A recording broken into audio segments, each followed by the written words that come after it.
Welcome back. With NFL training camps right around the corner, we thought it'd be a good time to take a look at some of the teams that maybe are on the fringe, maybe could be contenders, could be pretenders. Let's talk about it. We got Jeff, John, and we got Monaco. He took a little bit of a break to reapply some SPF. He's catching some rays in California, so he's back joining us now. Let's jump right into this, boys. With the Eagles playing in the worst division in football, Jeff, are the Eagles contenders or pretenders? Remember, just added A.J. Brown. Big pickup for them. That's a great pickup, man. I'm going contender. I'm going pretender, and not just because I'm a Giants fan. Everybody in the NFC East is a pretender until further notice. Like, they beat each other up to have sub-500 records. This is the first time in a while where I feel like we actually had over 500 records that made it to the playoffs, right? But you know, I think what you said, A.J. Brown, they have a solid squad, but what's going to happen in November and December when you got to play the rest of the division and no one cares. You could be tanking. The NFC East doesn't care. Once you see them, they're ready to spoil the party. So the whole division are pretenders to me until further notice. So regardless, they're pretenders. John. Yeah, I'm pretender. I think they're a contender in the NFC East, but what does that mean? Further along, what does that mean? Further along, I can't see it. They got some offensive weapons, and they're going to go as Jalen Hurts goes. I'm excited to see that progression. I think this is the year that they said, hey, look, we take us there. And, they got a nice O-line as well protecting them. So it's time for them to do something. But I feel like every NFC East quarterback is it's time to take it there. I feel like everybody's in that strug, right? But I think Jalen Hurts gets a bad rap. Monaco, what do you think? They gave him Brown. You know, it feels like if there was a time for the Eagles to take a step forward and be a contender, this is the year. I'm telling you, Glaze, this is a team that's a contender. How do we say that they're not when they were the best rushing team in the NFL last year? I'm about to give you guys a Napoleon Dynamite throwback on a Wednesday. Fly Eagles fly. This team trades for Brown. They're going for it. I love the Jordan Davis pickup. This team's very serviceable in the trenches on both sides.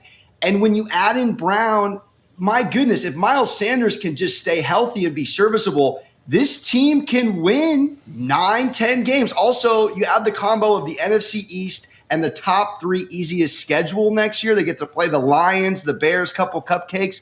I think this team's headed to a wild card, my friends. All right, let's talk about the Raiders next with the ultimate pretender, Derek Carr. In my opinion. But, look, he got Devontae Adams now, right? Probably the best receiver in football. So.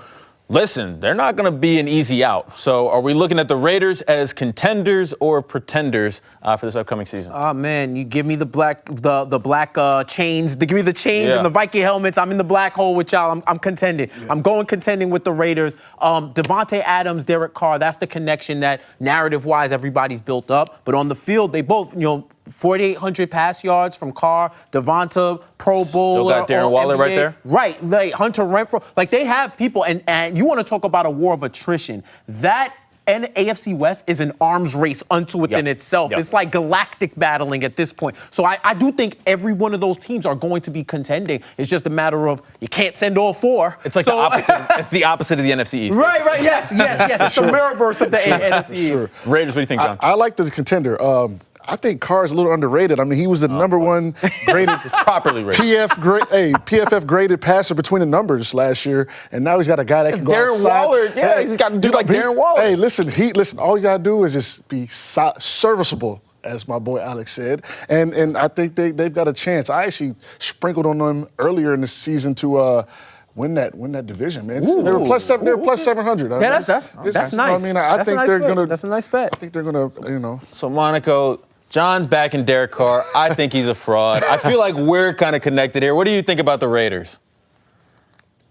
I hate to do it, but I got to tell you, they're contenders. I mean, career high last year for Carr and pass yards, 6 game-winning drives. They add in his now neighbor and college teammate. You don't get that kind of chemistry very often. You saw it with Burrow and Chase. So the ceiling is definitely high for them, but they're in the most competitive division easily in the NFL. So I'm saying contenders. I think it's a 10-win team next year. All right, let's go to the AFC now and talk about the Ravens. So watch your mouth when you talk about my team now. But listen, this is a Ravens team favored to win the division now with so many questions about the Browns and the Deshaun Watson situation, the Steelers, new quarterback in their room, the Bengals. They were just playing in the Super Bowl, but the Ravens are favored. They're getting a lot of guys back from injury. Contenders or pretenders? I think they're contenders. It's a two-team race in that division, right? And Lamar, I didn't even realize, missed 5 games last year and still put up monster numbers. So I think they're solid enough. You have a stable franchise, so they know what to do when they need to do it. So, yeah, in that division, they're definitely contenders. Contenders are getting healthy. I think this is the year that they should be able to take this leap. Injuries are kind of unlucky. They've been unlucky, so I think this is the year they take that leap. And the Bengals, I think they got them this year. The Bengals, like you said, they got a little. The Bengals gave them nasty work last year. They've been waiting years to beat up on the Ravens like that. Monaco, Ravens, pretenders or contenders? Absolutely contenders. This team is unbelievably coached. Probably one of the best systems year in, year out in the league. Let's not sleep on Lamar Jackson, gentlemen. To Glaze's point, he's 37-12 as a starter. So a little bit of an off year. People are going to forget what he can come in and do, which is a Madden human joystick. I don't love the weapons around him, but I think the system keeps them in contention. I like them getting to a wild card spot next year for sure. All right, last one here for us. A team that's actually probably one of the more interesting teams, in my opinion, the Saints with Jameis Winston at the helm now. Kind of a new era of Saints football. What do you think? The Saints, contenders or pretenders? Oh, man, this is as much on the fence as I can be. I'm going to say pretend, but I know Jameis got the LASIK and all of that, and he's ready to go. He's seeing in 40-40. So I hope that he does well, but I can't call it. We can't go 8-8, so I'm going to say maybe 8-9 or 9-8. I don't know. Jameis is doing the workouts. You know, yeah, I see it. He's got Michael Thomas back. Yeah. He's got Chris Olave on the other side. Yeah, I am a Tampa Bay guy. I had to live through the Jameis Winston years. They're for sure pretenders. Trust me, I've seen it live in the flesh. No way. I can't go. Okay, all right. So it sounds like we're all kind of out on Jameis a little bit here. Monaco, what do you think? I'm in on Jameis. This team is a top 4 defense last year, adding, as you said, Olave. They get Jarvis Landry. They add in the Honey Badger. Jameis just needs to not turn the ball over. And as a lifetime stigmatism glasses wearer, I can't imagine the rebirth he has with 20/20 vision. Give me the Saints, top 3 easiest schedule as well to make it competitive in a lackluster NFC South. Love it, love it. How can you not be romantic about football? Right, exactly. All right, that'll do it for us. When we come back, we're going to talk some WNBA. Big night in the association with the Aces and Liberty. We're going to break down that game when the Bettor Hour comes back.